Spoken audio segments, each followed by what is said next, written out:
আসসালামু আলাইকুম। সংবাদে আপনাদের সবাইকে স্বাগত জানাচ্ছি। আমি ফিরোজ তোহা। শুরুতেই সংবাদ শিরোনাম। বাংলাদেশের সর্বশেষ গুরুত্বপূর্ণ আপডেট সংবাদে আপনাকে স্বাগত। শুরুতেই সংবাদ শিরোনাম, এরপর বিস্তারিত।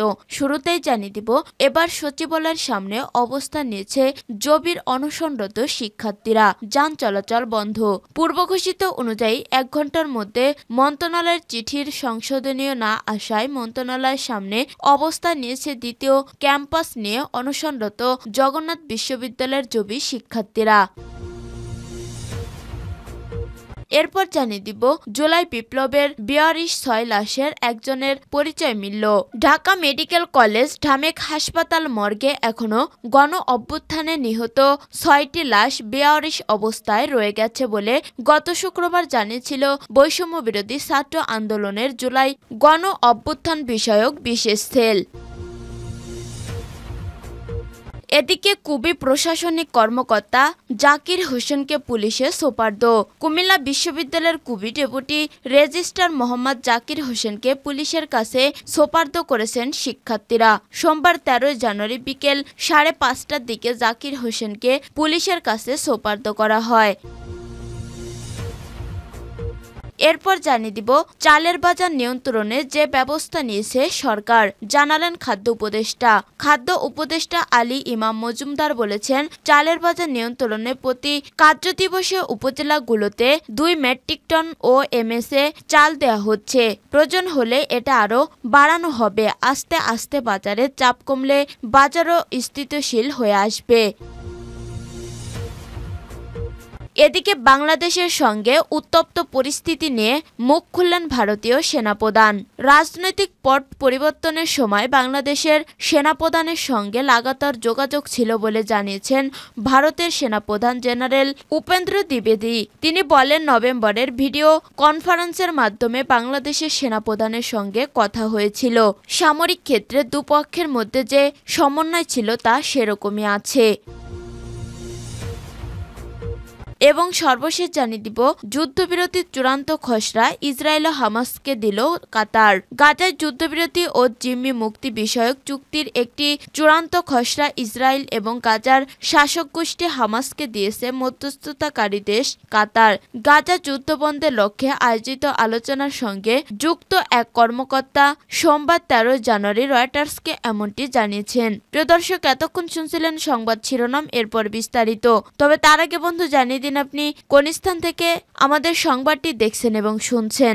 জানিয়ে দিন এই সংবাদ সম্পর্কে আপনার মূল্যবান মতামত। আর বন্ধু, আপনি যদি আমাদের চ্যানেলে নতুন হয়ে থাকেন তাহলে ভিডিওটি দেখতে দেখতে চ্যানেলটি সাবস্ক্রাইব করে রাখুন, যাতে করে আমাদের পরবর্তী সংবাদগুলো সবার আগে আপনার কাছে পৌঁছে যায়। এবারে বিস্তারিত। এবার সচিবালয়ের সামনে অবস্থান নিয়েছে জবির অনশনরত শিক্ষার্থীরা। যান চলাচল বন্ধ। পূর্ব ঘোষণা অনুযায়ী 1 ঘন্টার মধ্যে মন্ত্রণালয়ের চিঠির সংশোধনীয় না আসা পর্যন্ত মন্ত্রণালয়ের সামনে অবস্থান নিয়েছে দ্বিতীয় ক্যাম্পাস নিয়ে অনশনরত জগন্নাথ বিশ্ববিদ্যালয়ের জবি শিক্ষার্থীরা। তাদের সঙ্গে একাত্মতা প্রকাশ করে দলে দলে যোগ দিয়েছে বিভিন্ন বিভাগের শিক্ষার্থীরা। এতে সচিবালয়ের সামনে রাস্তায় যান চলাচল বন্ধ হয়ে যায়। এ সময় তারা দ্বিতীয় ক্যাম্পাস প্রশাসন কবে দিবা, আবাসন ক্যাম্পাস আমার অধিকার, জগন্নাথের অ্যাকশন ডাইরেক্ট অ্যাকশন বলে স্লোগান দিতে থাকেন। সোমবার 13 জানুয়ারি মন্ত্রণালয় থেকে পাঠানো চিঠিকে অস্পষ্ট আখ্যা দিয়ে শিক্ষার্থীরা তা 1 ঘন্টার মধ্যে সংশোধনের দাবি জানিয়েছিল। একই সঙ্গে দাবি পূরণে সুনির্দিষ্ট প্রতিশ্রুতি না এলে আজ রাতেই সচিবালয়ে অবস্থানের ঘোষণা দেয় শিক্ষার্থীরা। এর আগে দুপুর 2:50 বিশ্ববিদ্যালয়ের শহীদ মিনারের সামনে সংবাদ সম্মেলনে অনশনকারী জানান, মন্ত্রণালয় তাদের দাবির বিষয়ে পরিষ্কার কোনো আশ্বাস দেয়নি। বিকেল 4টায় তারা চিঠি সংশোধনের দাবি জানিয়েছিল এবং দ্রুত সুনির্দিষ্ট রূপরেখা সহ নতুন চিঠি না পাওয়ার রাতে সচিবালয়ে অবস্থান নেয়ার সিদ্ধান্ত জানায় আন্দোলনকারীরা। প্রতিবেদন লেখা পর্যন্ত শিক্ষার্থীরা সচিবালয়ের সামনে অবস্থান করছে। জুলাই বিপ্লবের 42 লাশের একজনের পরিচয় মিলল। ঢাকা মেডিকেল কলেজ ট্রমেক হাসপাতাল মর্গে এখনো গণ অভ্যুত্থানে নিহত 6টি লাশ বেওয়ারিশ অবস্থার রয়ে গেছে বলে গত শুক্রবার জানিয়েছিল বৈষম্যবিরোধী ছাত্র আন্দোলনের জুলাই গণ অভ্যুত্থান বিষয়ক বিশেষ সেল। লাশগুলো শনাক্তকরণ সম্ভব না হয় ময়নাতদন্ত শেষে ঢামেক মর্গে হিমাগারে রাখা হয়। কারো স্বজন নিখোঁজ থাকলে ঢাকা মেডিকেল কলেজ মর্গে যোগাযোগের অনুরোধ জানায় বৈষম্যবিরোধী ছাত্র আন্দোলনের সেল। তবে বেওয়ারিশ সেই 6 লাশের থেকে একজনের পরিচয় মিলছে। ঢামেক মর্গের হিমাগার থেকে নূরে আলম নামে এক যুবক তার ভাতিজার লাশ শনাক্ত করতে সক্ষম হয়েছে। নিহতের নাম হাসান 20, তার বাড়ি ভোলা সদর উপজেলার কাচিয়া শাহমাদার গ্রামে। তবে পুলিশ বলছে আইন অনুযায়ী ডিএনএ পরীক্ষায় মিল পাওয়া গেলেই কেবল লাশ তার পরিবারের কাছে হস্তান্তর করা হবে। ঢামেক মর্গের ইনচার্জ রামু দাস আমার দেশকে বলেন, ছাত্র জনতার আন্দোলনের সময় নিহত এক নারী সহ 6 জনের লাশ হাসপাতালের হিমাঘরে রাখা হয়। সবগুলো ময়নাতদন্ত করা হয়েছে। কোনো স্বজন না থাকায় সবগুলো লাশের ডিএনএ নমুনা সংগ্রহ করা হয়েছে। রোববার দুপুরে একটি লাশ শনাক্তের দাবি করেছে এক স্বজন। নিহত হাসানের চাচা নূরে আলম বলেন, নিহত হাসানের বাড়ি ভোলা সদর উপজেলার কাচিয়া শাহমাদার গ্রামে। হাসান যাত্রাবাড়ি সুতিখাল পাড় বালুর মাঠ এলাকায় থাকত। গুলিস্তান এরশাদ মার্কেটের একটি ইলেকট্রনিক দোকানে কাজ করত সে। 2 ভাই 2 বোনের মধ্যে হাসান ছিল বড়। যাত্রাবাড়ি থানার কর্তব্যরত সাব ইন্সপেক্টর মোর্শেদ আলম আমার দেশকে বলেন, পরীক্ষার রিপোর্ট পজিটিভ আসলেই পরিবারের কাছে লাশ হস্তান্তর করা হবে। কুবি প্রশাসনিক কর্মকর্তা জাকির হোসেনকে পুলিশে সোপর্দ। কুমিল্লা বিশ্ববিদ্যালয়ের কুবি ডেপুটি রেজিস্ট্রার মোহাম্মদ জাকির হোসেনকে পুলিশের কাছে সোপর্দ করেছেন শিক্ষার্থীরা। সোমবার 13 জানুয়ারি বিকেল 5:30টার দিকে জাকির হোসেনকে পুলিশের কাছে সোপর্দ করা হয়। সরেজমিনে দেখা যায় মোহাম্মদ জাকির হোসেনকে প্রথমে প্রক্টর অফিসে নিয়ে আসা হয়। পরবর্তীতে প্রশাসনিক কর্মকর্তারা প্রক্টরের সঙ্গে আলোচনা করে। এরপর প্রশাসনিক কর্মকর্তা প্রক্টর এবং বিশ্ববিদ্যালয়ের শিক্ষার্থীদের সহায়তায় জাকির হোসেনকে পুলিশের কাছে সোপর্দ করা হয়। এ বিষয়ে গণিত বিভাগের 2017 থেকে 18 শিক্ষাবর্ষের শিক্ষার্থী মোহাম্মদ হান্নান রহিম বলেন, মোহাম্মদ জাকির হোসেন এজাহারভুক্ত আসামি। তার নামে মামলা থাকায় তাকে পুলিশের কাছে সোপর্দ করা হয়েছে।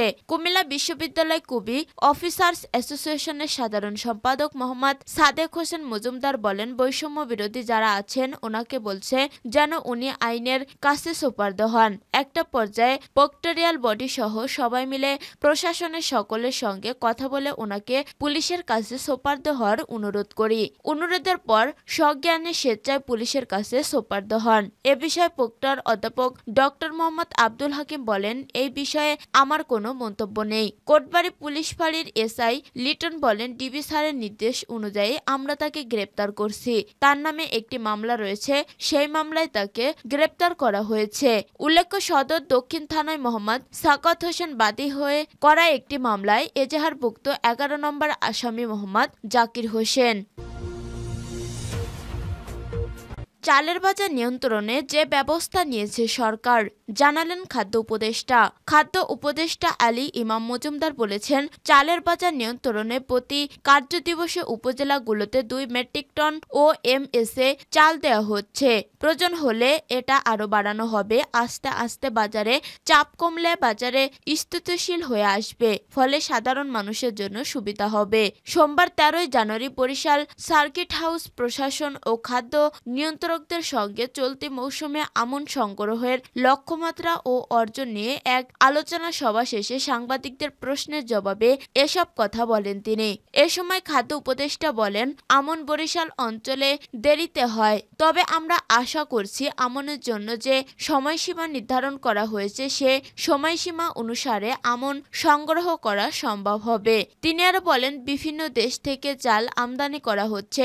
দেশে চাল আমদানি করা হচ্ছে গুদামে গুদামে ধরে রাখার জন্য না, লক্ষ্যমাত্রা বাড়ানোর জন্য যে উদ্যোগ নেওয়া হয়েছে। তবে সরকারি গুদামে লক্ষ্যমাত্রা বাড়ানোর উদ্যোগ আমরা এখনই নেব না, কারণ সরকারি গুদামে নেয়ার পর আমরা মার্কেটে ছাড়ি। তবে কৃষকরা যদি আমাদের কাছে বিক্রি করতে চায় আমরা অবশ্যই নেব, নিজেদের তরফ থেকে বাড়িয়ে দেব না। সভা শেষে তিনি বরিশালে নির্মিত সাইলো পরিদর্শন করেন। এ সময় বরিশাল বিভাগীয় কমিশনার রহমান কাউসার, জেলা প্রশাসক দেলার হোসেন সহ বিভিন্ন পর্যায়ের কর্মকর্তারা উপস্থিত ছিলেন।